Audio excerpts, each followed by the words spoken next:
Halo, saya Tania Alfreda dan saya merupakan salah satu mahasiswa program studi Teknik Informatika di Universitas Mercu Buana. Video ini ditujukan untuk melengkapi nilai ujian akhir semester mata kuliah pengolahan citra di Universitas Mercu Buana.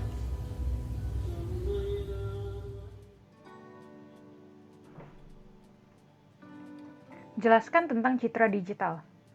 Citra digital dapat didefinisikan sebagai fungsi dua variabel di mana X dan Y adalah koordinat spasial dan nilai fungsi XY adalah intensitas citra pada koordinat tersebut. Jelaskan dua jenis resolusi citra. Resolusi spasial adalah halus atau kasarnya pembagian kisi-kisi baris dan kolom. Lalu resolusi kecemerlangan adalah halus atau kasarnya pembagian tingkat kecemerlangan. Contoh penerapan pengolahan citra pada kehidupan sehari-hari. Bidang perdagangan adalah pembacaan kode barang dan pengenalan huruf atau angka pada formulir secara otomatis. Lalu bidang militer dapat mengidentifikasi jenis pesawat musuh dan mengenali sasaran peluru kendali melalui sensor dan lain-lain. Pada bidang kedokteran ada mendeteksi penyakit dan kelainan tubuh serta USG. Lalu ketahanan pangan dapat memprediksi hasil produksi. Jelaskan tentang image sampling dan quantization. Sampling adalah proses transformasi citra analog menjadi citra digital dengan cara membagi citra analog atau kontinu menjadi M kolom dan N baris sehingga menjadi citra diskrit. Kuantisasi adalah transformasi intensitas analog yang bersifat kontinu ke daerah intensitas diskrit. Sebutkan operasi matriks yang Anda ketahui. Yang pertama adalah penjumlahan matriks, lalu pengurangan matriks, perkalian matriks dengan skalar, dan perkalian matriks dengan matriks. Sebutkan 4 macam resolusi citra. Sebuah citra dapat diukur resolusinya berdasarkan beberapa cara berikut ini, yaitu yang pertama resolusi pixel, spasial, spektral, dan resolusi temporal, resolusi radiometrics. Yang dimaksud dengan resolusi spasial adalah ukuran terkecil objek yang dapat direkam oleh suatu sistem sensor.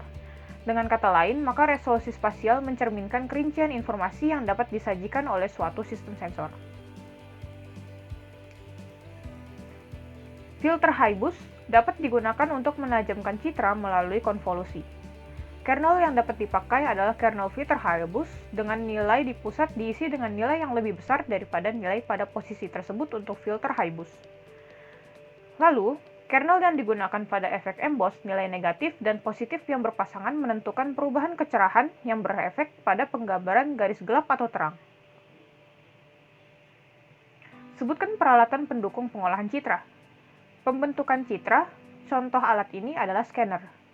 Penyimpanan citra, beberapa jenis penyimpanan, diantaranya adalah penyimpanan jangka pendek menggunakan memori, penyimpanan online menggunakan disk magnetik, dan penyimpanan arsip menggunakan pita atau disk magnetik, CD, dan lain-lain.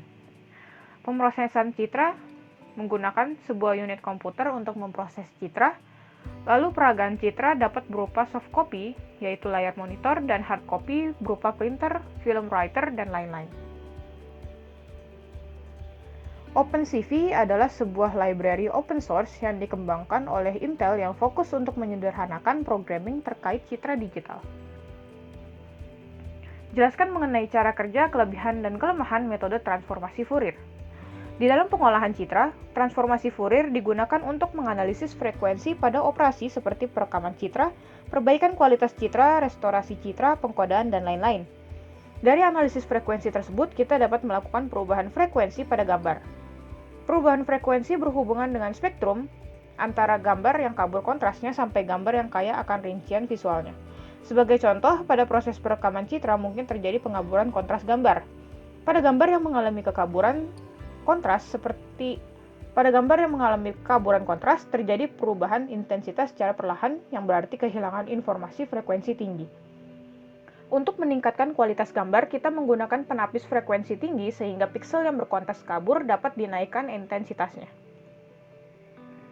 Kelebihan transformasi Fourier diantaranya mampu menunjukkan kandungan frekuensi yang terkandung di dalam sinyal dan mampu menunjukkan beberapa banyak komponen frekuensi yang ada di dalam sinyal. Kekurangannya adalah transformasi Fourier hanya dapat menangkap informasi apakah suatu sinyal memiliki frekuensi tertentu atau tidak, tapi tidak dapat menangkap di mana frekuensi itu terjadi. Sekian video dari saya, terima kasih telah menonton.